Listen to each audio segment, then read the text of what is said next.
Hello and welcome to Flooring Models Kit Review Time. Today we've got Trumpeter's brand new tooled 144 scale Avro Vulcan. This is the B2 version in that sort of iconic wraparound camo rather than the sort of nuclear anti-flash white.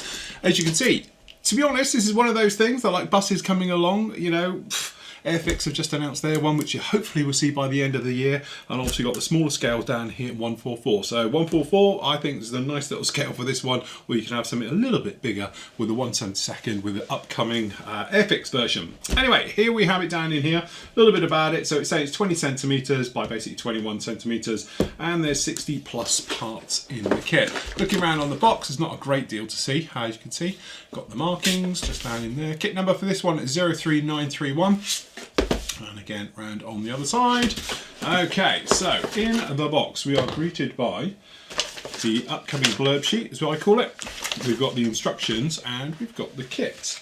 And a very small clear part next to it. So not too many, just literally 3 sprues, a clear sprue, and some decals for it. So there's not a great deal to this particular one. And then down in here you've got the actual tool sheet, as always. So on the instructions front, we have down in here, we've got your instructions, so usual bits on there, and then, to be honest, the internal details should be pretty much non-existent because you're not going to see much of it at all, but they do provide you with somewhat of a cockpit down in there for the flight deck crew are in there. And then we've got some usual type of wave with the intakes being fitted down there with the first stage compressor blades down in there. Obviously both versions down in that one. Tail system looks like it's got the back end of it all in one, which is a little bit different from normal. So you've got that type of situation. So 2 halves together and then the back plate being fitted onto there. Then obviously you're going to be fitting those internals in. So usual thing, cockpit going up into the upside, engines into the bottom. We've got a little clear part as well down at the front. Okay, and then just sandwiching these massive wings together as normal. A little bit of weight needed in the front of this one, saying 5 grams. I play it safe and sound, probably add a little bit more. Okay, tail system being fitted down in, and this is what we're saying about it. It's a nice one here because it's going to fit in on the top, covering it over, and then obviously around the back end. Nozzles going in the back end. Gear's quite simple, to be honest. You just got a couple of wheels fitted down, 1-piece axle, and we've got a door fitted on this one. Weapons fit out, so it is doing both systems. So you've got down here the blue steel missile. So if you wanted to do that one, that was the UK's nuclear defence, or deterrent I should say, back in the day, alright. Then up onto the other side, so if you're not using the blue steel missile, you can have the conventional bomb bay closed in that one, okay. And then there's various scoops being fitted in for air scoops on this particular one. Gear being fitted down onto that one, and then away we go. And I'm assuming just over here it is. We've got those plates that sort of go between the engines at the rear, main gear doors being fitted on, pitot tubes, nose wheel doors going on there, then finally canopy going in at the top, and then the refueling probe at the front. Again, there's not much to it, but at the end of the day it's a 1/4 scale bomber, so you're not going to get that much in there. So markings for this one, we got 558. Is that 558? It is 558 down in there with the full wraparound camo, which is obviously the one most of us know from seeing the Vulcan flying over the last few years. Or we've got down here, this is XL 361, which is quite nice because you've got the best of both worlds then. So you've got the white on the underside for that one, and then the camo on the top. Personally, I prefer the wraparound camo right the way through. All right, so decals consist of one little sheet. And get in here, which is taped in. I say it's quite nice how Trumpeter always make sure you're all looked after, and again they look pretty good. I must admit they've been getting better and better over the years, and you can see they've got a nice good registration down in there, good quality colour right the way through, no problem at all. Again, there's not a million stencils on this one purely because of its scale, but again it's all there. That's quite nice little touch there. Okay, so whilst we've got it here, let's have a look at the clear part. Obviously the back end of this is supposed to be all fuzzy.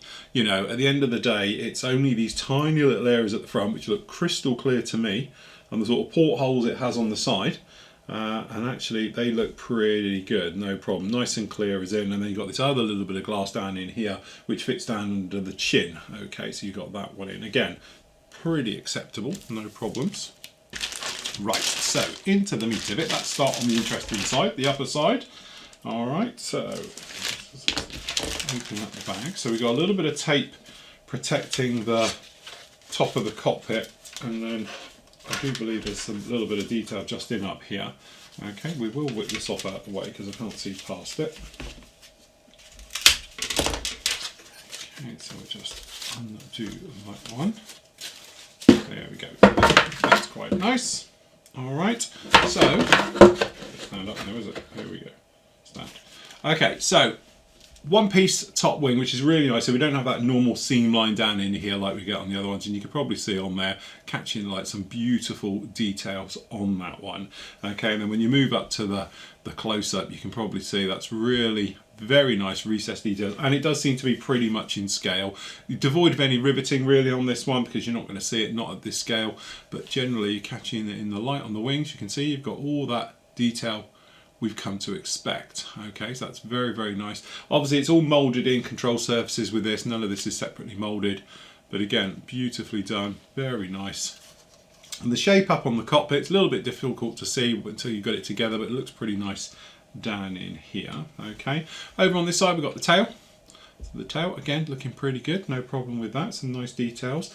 The nozzles and the doors down here at the bottom as well. Probably have a look around this side. Again, there's no real detail into these. Have got a little bit of mouldy detail down in there in those nozzles, but generally nothing you'd write home about. And then down on here, they're both the same on the other one. We got these plates which go in between the engines, and again, very nice recessed details. The entire thing's got a slight texture to the plastic, which is pretty Trumpeter based right the way through, but we've got no sink marks that I can particularly see in it or anything else like that, so that doesn't look too bad at all. On the underside gives you an idea then of how this is going to sort of go in this inner wing. Those ejector pins are nicely recessed, so I don't think they're going to interfere with anything. It's very, very thin along this area here, so being careful how you take it off and then sand in, but there's not a lot of bite area for that coming together. You've got a little bit of a lip down in here, but this area at the back, it's just nothing. Okay, so just being careful with your gluing on that one that you don't actually go right the way through it and end up melting details. Okay, right, then we've got the bottom detail, which is usually a little bit more, and again we've got another bit of tape right around under here. Get that one off. Okay, so under here there's a lot more panel line detailing, as you can see, catching it down in there a light. There's a lot of detail under here, and again, let's face it, it's beautifully done, very, very nice, good quality, no sink marks, no nothing whatsoever, very nicely done. On the close-up you can catch it, that detail in the light. Obviously it'll take a wash beautifully and really give this aircraft a little bit of scale effect to it. And again, down here on the front end, obviously the crew access, that it's non-existent or anything else like that, but that's where it would be. But we have got a little bit of detail, as you can see, in the wheel wells down in there, which actually isn't too bad at all. All right, so it's good for its scale. The underside, so over here we've got the blue steel sort of in plate with this one, so that fits in there. We've got the intakes down in there, and on the other side you've got the conventional rack to it. We've got the intake compressor blades, so they're in there. Then on the inside they are actually, as I say, there's no ejector pins down in these, so that's actually quite a nice touch, no problem with those at all. And again, looking from under here, you can see how they've done this as how it's going to marry up. So I take it somewhat back. This is actually something I haven't seen before. So it looks like when you look in here, get both halves together, you can see how they've upped the fatness on this. So it's got a big thick area, as you can see, so it actually fits in this as a solid. So this entire outer wing area here will be solid, and hopefully you can see, again, I haven't seen this in any kit ever before, but this has got a tooth on it and it is stepped and it's right the way in, and that's stepped on the inside down in here. So when these two do come in, it should interlock. So as long as let's face it, it's good, and they've got the calculations right, that should be a seamless fit. So you haven't got that problem of it overgoing. If they've got this wrong and it's two fits, it's proud, you're going to have to sand it down, and it's going to cause all types of problems. But that explains this business down in here where I was saying there was no lip for it to join, is because technically it doesn't have it. So it's one piece to each side. Again, really nice, the attachment points are on the sort of oblique side of it, so it shouldn't affect how those actually go together. But that's quite a nice touch to see that. I haven't seen that before in another kit. But generally, as I say, on the inside here, you've got areas for actually going to hold the intakes all in place, so it's good solid fit going together. So that actually would be interesting to know how that's going to work, because the other thing is, I don't know how well you can pick this up, this is actually convexed in here. There's actually a proper, area difference in this one, and I'm not going to go through all the technical sides of this, but needless to say, it's always been a complicated area to mold it. So now I can see why they've stepped this up to reinforce this area so it's got a good solid feel to that particular shape, and then obviously it gives strength through the entire wingtip. So not only does it actually give the correct profile, hopefully it'll aid in the building process of bringing it together very nicely. So actually that's something that said, haven't seen that before. Nice to see Trumpeter coming up with a few little new ideas to make this all work. Okay, so next up we have the smaller parts. So down in here you can see we've got the blue steel missile, which is fair enough, and to be honest, if we have a look up here, as you can see, it looks pretty good right the way through. Again, the cockpit, we're not worried about that because you can't see anything to it, but generally all the rest of it is nice. Got no ejector pins inside the doors. The gear all looks pretty much good for this one. The wheels are all obviously what you would expect, one piece hubbed and all the rest of it all in one, but the gear legs look quite nice. Quite a nasty pin on these, holding these in, but hey ho. And again, the smaller ones with the air scoops, they are hollowed out, various things. So in some ways, that's pretty nice detail on all of that. No real problems. Again, interesting way they've sort of double hubbed the wheels down in here. So you've got obviously this that protrude into these. So the end of these makes the hubs of these, so it double thickness the wheels on this one for the main gear. All right, so pretty good on there. But generally, it's all perfectly acceptable. And there you have it. I have to say, that looks really, really nice. We've seen other manufacturers do this scale before, but I actually have to say, the detail in this looks absolutely fantastic. Very nice that they've got this shape correct underneath here, and be interesting to actually get this together to see how well this actually fits with this in. Again, it'd be one of those things where if it's perfect, it's beautiful.